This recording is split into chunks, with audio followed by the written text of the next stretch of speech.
PV Ramesh అకస్మాత్తుగా వివాదంలోకి enter అయ్యారు.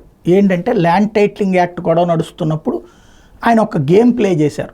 ఏమనంటే ఆయనది ఒక కాంట్రవర్షియల్ భూమి ఉంది, ఆ భూమి మీద అక్కడ సర్వే చేస్తున్నారు, అది ఫైనల్ చేస్తున్నారు, ఎంక్వైరీ చేస్తున్నారు.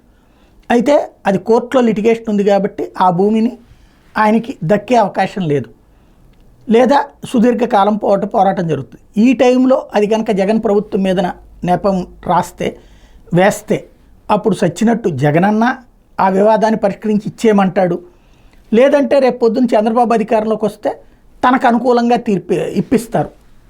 ఏది అధికారులు ఇవ్వాల్సినటువంటి స్టేట్మెంట్ ఇప్పిస్తారన్న ఉద్దేశంతో తెగించి చేశారు. ఎందుకు 11 ఎకరాల భూమి, కృష్ణా జిల్లాలో 11 ఎకరాలంటే కోట్ల రూపాయల వాల్యూ చేసేటటువంటి భూమి. అసలు వివాదాన్ని దాని మీద సాక్షి ప్రొజెక్ట్ చేసుకొచ్చింది. నేను వైసీపీ ప్రెస్ మీట్లు, దాంతోపాటుగా సాక్షి. ఇప్పుడు చూస్తే ల్యాండ్ టైటిలింగ్ చట్టం మీద దుష్ప్రచారాన్ని కొనసాగించే చంద్రబాబు వదిలిన బుల్బుల్ పెట్ట బోల్తా కొట్టింది. టీడీపీ గూటి చిలక రిటైర్డ్ ఐఏఎస్ అధికారి పివి రమేష్తో సోషల్ మీడియాలో చంద్రబాబు సాగించిన దుష్ప్రచార కుట్ర బెడిచికొట్టింది. వైఎస్ఆర్సీపీ ప్రభుత్వం దుష్ప్రచారం చేసే పచ్చమొట్టా సభ్యుడైన ఆయన చంద్రబాబు ఆదేశాలతో రంగంలోకి దిగి అడ్డంగా దొరికిపోయారు.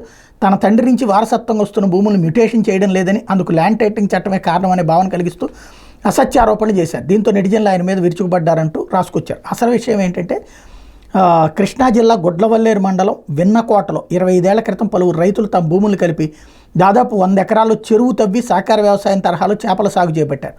ఈ భూముల్లో పివి రమేష్ తండ్రి పెరుమాకు సుబ్బారావుకు చెందినవి 11 ఎకరాలు ఉన్నాయి. కానీ వాటిలో 3.29 ఎకరాలు అస్సైన్ భూమి, 0.29 ఎకరాలు ప్రభుత్వ భూమితో పాటు తన భూమి కూడా ఉందని గాలంకి నాగేంద్ర అనే వ్యక్తి న్యాయస్థానంలో గతంలోని పిటిషన్ దాఖలు చేశారు. ఈ కేసును విచారించిన న్యాయస్థానం పెరుమాకు సుబ్బారావు ఆక్రమించిన భూమిని తిరిగి ఇచ్చేయాలని 2022లో తీర్పు ఇచ్చింది. అంటే రమేష్ తండ్రి పివి రమేష్ పరపతికి భయపడి ఆ తీర్పును అధికారులు అమలు చేయలేకపోయారు. దాంతో బాధిత నాగేంద్ర కోర్టు ధిక్కార పిటిషన్ దాఖలు చేశారు. ఆ పిటిషన్ ప్రస్తుతం న్యాయస్థానంలో విచారణలో ఉంది.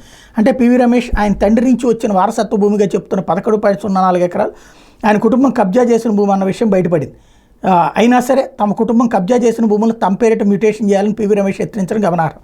ఆ మేరకు ఆయన 2023 డిసెంబర్ 16 రెవెన్యూ అధికారికి లేఖ రాశారు. తన తండ్రి పెరుమాకు సుబ్బారావు మరణించినందున ఆయన పేరిట ఉన్న భూములు తమ పేరిట మ్యూటేషన్ చేయాలని కోరారు. అప్పటికే ఆ భూములపై న్యాయ వివాదం ఉందన్న విషయం రెవెన్యూ అధికారులకు తెలుసు. కబ్జా భూములను ఖాళీ చేయాల్సింది పోయి మ్యూటేషన్ చేయాలని కోరడంతో పివి రమేష్ దరఖాస్తును తిరస్కరిస్తున్నట్టు 2023 డిసెంబర్ 30న అధికారులు ఆయనకు లిఖితపూర్వకంగా చెప్పారు. దాంతో ఇప్పుడు వైఎస్ఆర్సీపీ ప్రభుత్వం దుష్ప్రచారం చేసి చంద్రబాబు కుట్రలో పాత్రధారి అయిన రమేష్ సోమవారం ఉదయం సోషల్ మీడియా వేదిక ఎక్స్లో పోస్ట్ పెట్టారు. తన తండ్రి నుంచి వారసత్వంగా వచ్చిన భూములను మ్యూటేషన్ చేయడానికి రెవెన్యూ అధికారులు నిరాకరించారు. తహసీల్దార్ నా దరఖాస్తును తిరస్కరించారు. పోస్టు ద్వారా పంపిన పత్రాలను తెరవకుండా ఆర్డీఓ తిరిగి ఇచ్చేశారు. నా తల్లిదండ్రుల భూములపై నాకు హక్కు లేకుండా చేస్తున్నారు. ఓ ఐఏఎస్ అధికారికి 36 ఏళ్ల పాటు ఆంధ్రప్రదేశ్ సేవ చేసిన అధికారి పరిస్థితి ఎలా ఉంటే సామాన్య రైతుల దుస్థితి ఊహించలేమంటూ విమర్శించారు. రాష్ట్ర ప్రభుత్వం చేసిన భూ హక్కు చట్టం ల్యాండ్ టైటిలింగ్ యాక్ట్పై దుష్ప్రచారం చేయాలని చంద్రబాబు కుట్రను పక్కగా అమలు చేశారు. ప్రజల్ని తప్పుదారి పట్టించాలన్న దుర్బుద్ధితో పివి రమేష్ అసలు ఆ చట్టం రాష్ట్రంలో ఇంకా అమల్లోకి రాలేదన్న అసలు విషయాన్ని విస్మరించారు.